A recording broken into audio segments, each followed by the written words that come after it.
যিসকলে একেলগে খেলিলো ছটা দলে একেলগে খেলিলো গতিকে সেই ছটা দলে আজি লগ হৈ কাৰ কেনেকুৱা পজিশ্যন আমি কিমানখন আসনত কোনটো দলে জয়ী হ'ম সেই সম্পৰ্কে আজি আলোচনা হোৱাৰ পাছত ডেফিনেটলি ভৱিষ্যতৰ চৰকাৰ গঠন কৰিব পৰা যাব নে নাযাব সেই সম্পৰ্কেও পৰ্যালোচনা হ'ব এই আটাইবিলাক বিষয়ে আলোচনা হ'ব আৰু আলোচনা হৈ একেলগতে এসাঁজ আমি ভাত খাম আৰু আমাৰ পৰ্যালোচনা অনুসৰি আমি বিৰোধী দলবিলাকে চৰকাৰ গঠন কৰিব পাৰিম আমি 7+। ডেফিনেটলি জিকিব ডেফিনেটলি আৰু ৰচিদ মণ্ডলটো জিকিবই আৰু ৰচিদ মণ্ডলটো জিকিবই মানে চবেতো ক'বই কিন্তু কথাটো হ'ল ৰচিদ আলম তেখেতে নিজে যিহেতু খেলিছে তেখেতে ক'বই কিন্তু মোৰ মতে আৰু আপোনালোকে নিজে দেখিব কেইদিনমানৰ পাছতো দেখিবই আমাৰ কেণ্ডিডেট জিকিব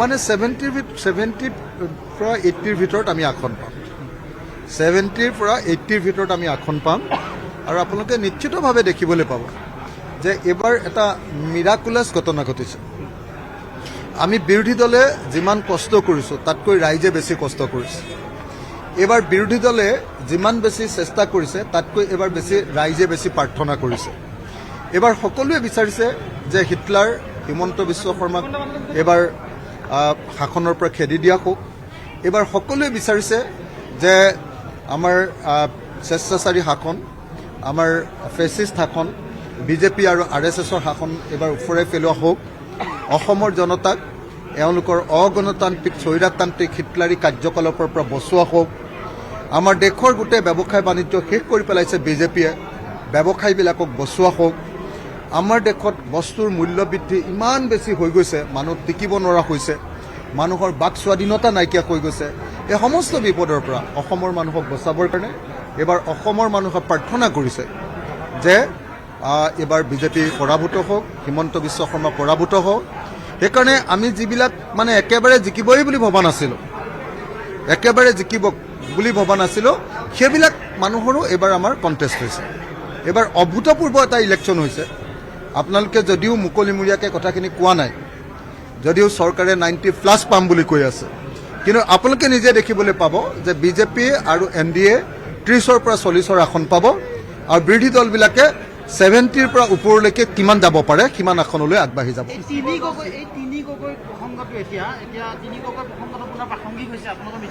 মানে তিনি গগৈয়ে এইবাৰ নিৰ্বাচনত আটাইতকৈ বেছি ডাঙৰ প্ৰভাৱ পেলাইছে তিনি গগৈ যিটো ইছ্যু তিনি গগৈৰ যিটো ধাৰণা সেই ধাৰণাটোৱে সম্পূৰ্ণৰূপে উজনি অসমখনত তোলপাৰ লগাই দিছে উজনি অসমৰ মানুহৰ মন মগজু সম্পূৰ্ণৰূপে তিনি গগৈৰ ধাৰণাই একেবাৰে বদলাই দিছে আৰু সেইকাৰণে মই ভাবোঁ যে এইবাৰ নিৰ্বাচন একদম মিৰাকুলাছলি সাংঘাতিক ধৰণে আমাৰ বিৰোধী পক্ষত আহিব আৰু বিজেপিৰ বিৰুদ্ধে এই নিৰ্বাচন যাব আপোনালোকে নিশ্চয় দেখিবলৈ পাব আৰু সেয়া আছিলে অখিল গগৈৰ ভাষ্য আজিৰ দিনটোত সেই বৈঠকত এনেধৰণৰ বিষয় সন্দৰ্ভত আলোচনা কৰা হ'ল কেইবাটাও মন্তব্য আছে আমাৰ ওচৰত আৰু সেই মন্তব্য আগবঢ়াম সন্ধিয়া 6 বজাত অনুষ্ঠিত হয় বৈঠকত ফলাফলৰ পূৰ্বে বিৰোধী গুৰুত্বপূৰ্ণ বৈঠক অনুষ্ঠিত কৰে নিৰ্বাচনৰ পাছত সমবেত হৈছে বিৰোধীৰ 124 গৰাকী প্ৰাৰ্থী এই নিৰ্বাচনৰ পৰৱৰ্তী ৰূপৰেখা এই বৈঠকতে প্ৰস্তুত কৰা হয় সেই সন্দৰ্ভত অখিল গগৈ এনেধৰণে ভাষ্য আগবঢ়ালে কিছু ভাষ্য আছে এই মুহূৰ্তত পুনৰ আগবঢ়াইছোঁ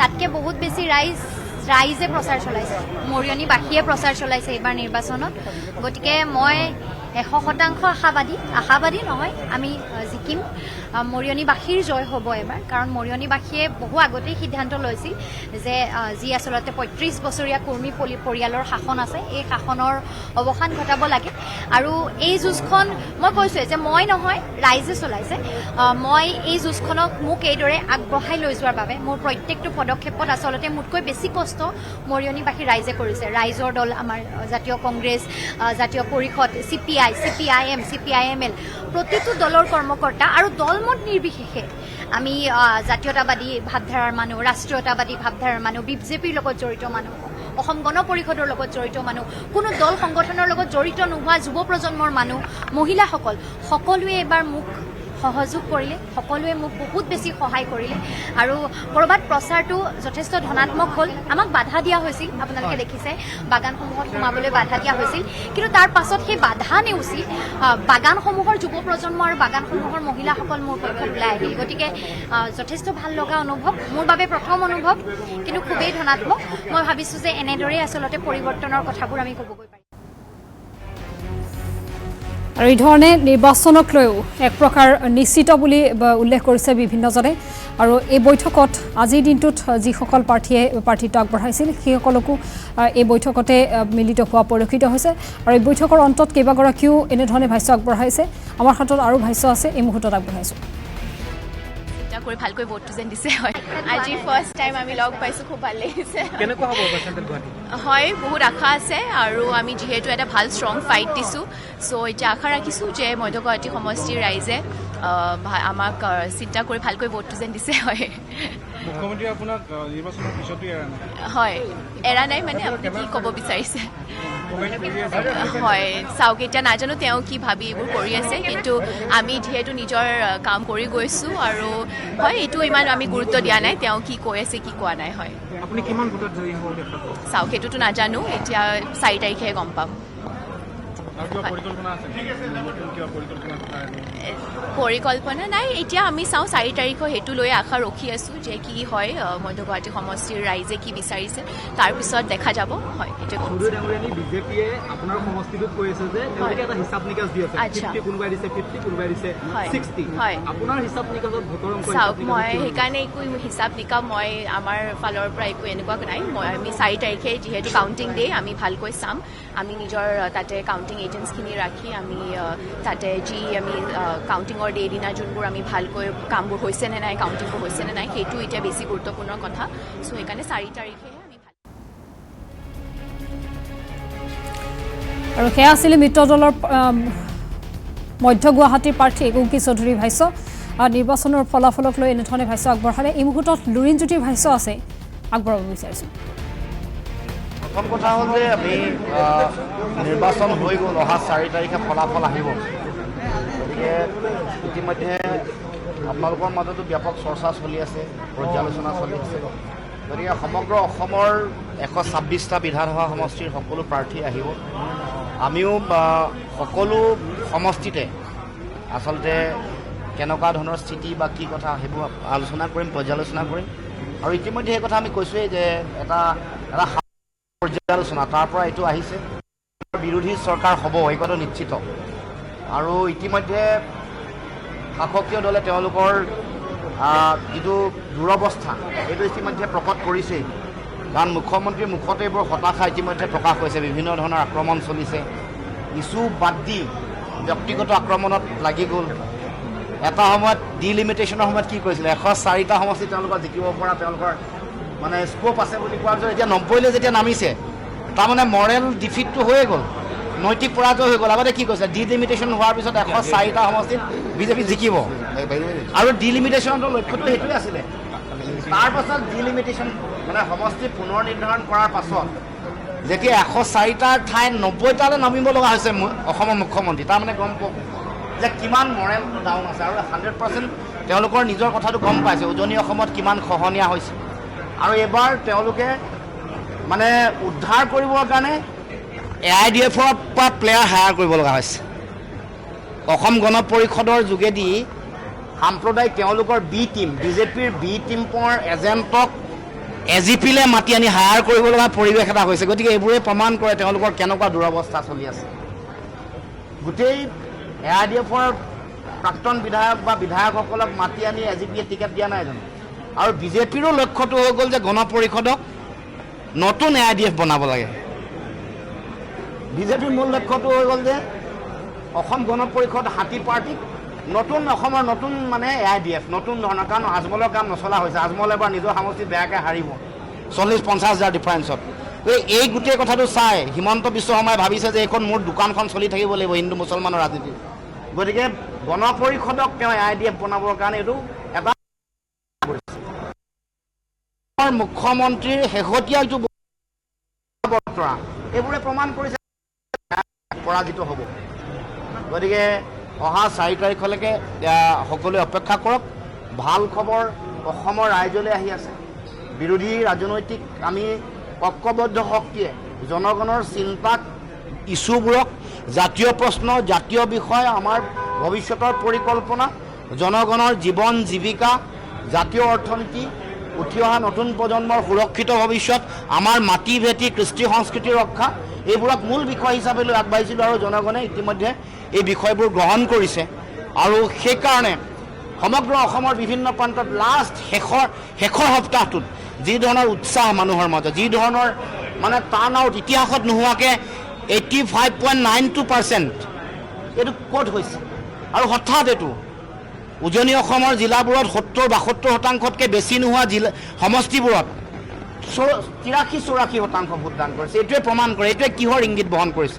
এইটো স্পষ্ট এটা পৰিৱৰ্তনৰ নাম লৈ বিজেপিয়ে শাসনভাৰ লোৱাৰ পাছত তেওঁলোকে যি ধৰণৰ অপশাসন ভ্ৰষ্টাচাৰ চলালে দুৰ্নীতি চিণ্ডিকেট ভ্ৰষ্টাচাৰে সমগ্ৰ সমাজ নিমজ্জিত হ'ল তাৰ পৰা পৰিত্ৰাণ দিবৰ কাৰণে জনগণে ভোটদান কৰিছে।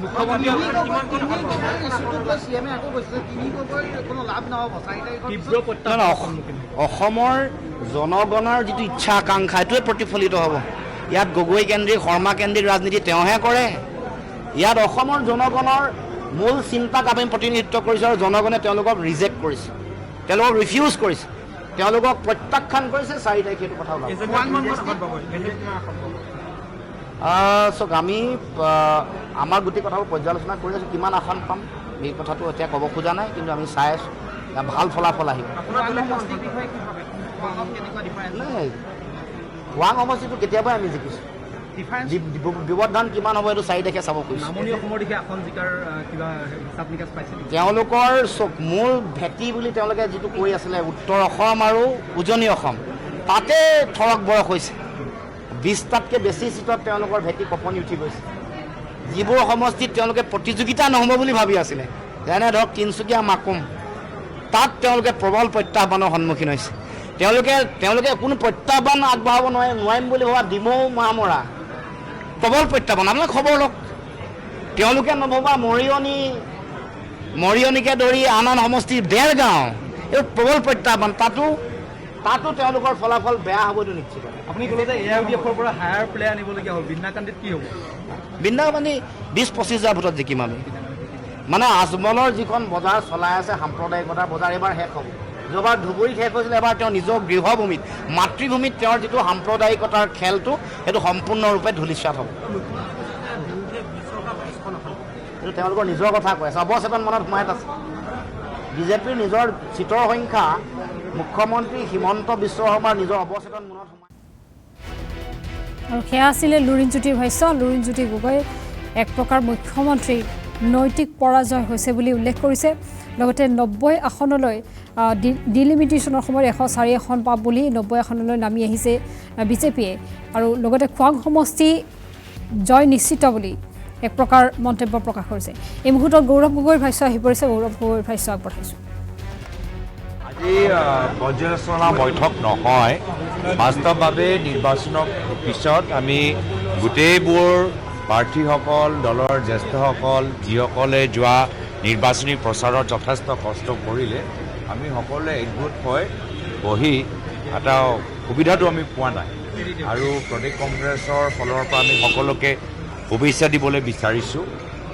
যিদৰে তেওঁলোকে আমাৰ নতুন বৰ অসমৰ বাৰ্তা অসমৰ চুকে কোণে লৈ গ'ল তাৰ বাবে আমি বিভিন্ন আমাৰ দলৰ সতীৰ্থসকল আৰু বিৰোধী দলৰ নেতাসকলক আমি ধন্যবাদ আৰু শুভেচ্ছা দিবলৈ বিচাৰিছিলোঁ আৰু তেওঁলোকৰো কিছু পৰৱৰ্তী দিনত কেনেদৰে কামখিনি আগুৱাই লৈ অসমৰ সংকল্প নহয় আমাৰ বাবে এটা সংকল্প আমি কেনেদৰে আগন্তুক দিনত লৈ যাব পাৰোঁ তাৰ বাবে আমি এটা সৰু এটা প্ৰীতিভোজ আমি আয়োজন কৰিছোঁ। চাওক আমাৰ কথা এটা আহে মই ইয়াৰ আগতেও মই অংকৰলৈ মই বিশেষকৈ একো মাত মাতা নাই যিহেতু আমাৰ বহল দৃষ্টি হ'ল যে এইখন নিৰ্বাচনৰ পিছত জুবিনদাৰ ন্যায়ৰ পৰা আমাৰ অৰ্থনৈতিক বোজাৰ পৰা আমাৰ গাঁৱৰ আন্তঃগাঁথনিৰ পৰা আমাৰ মাজত শান্তি সম্প্ৰীতি এনাজুৰি লগে লগে অসমৰ লৈ এটা নতুন বিকাশৰ এটা মডেল লৈ আমি নতুন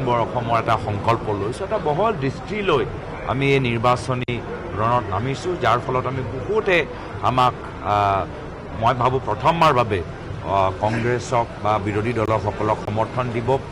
মই যি ধৰণৰ বাৰ্তা পাইছোঁ যে যিসকল যোৱা কেইবাটাও নিৰ্বাচনত বিজেপি বা তেওঁলোকৰ সহযোগী দলক সমৰ্থন দি আহিছিল, এইবাৰ প্ৰথমবাৰ বাবে নিজৰ ভোট ট্ৰান্সফাৰ কৰিব কংগ্ৰেছলৈ বা আমাৰ মিত্ৰজোঁটলৈ।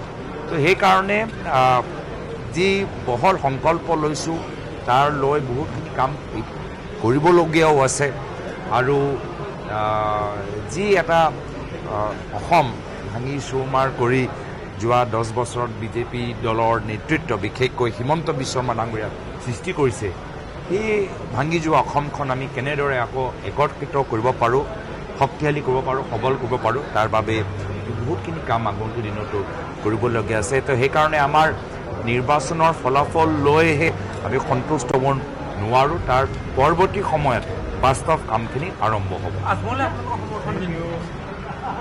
তেখেতৰ লগত আমি কোনো ধৰণৰ আলোচনা আজিৰ তাৰিখত আমি কৰা। আজি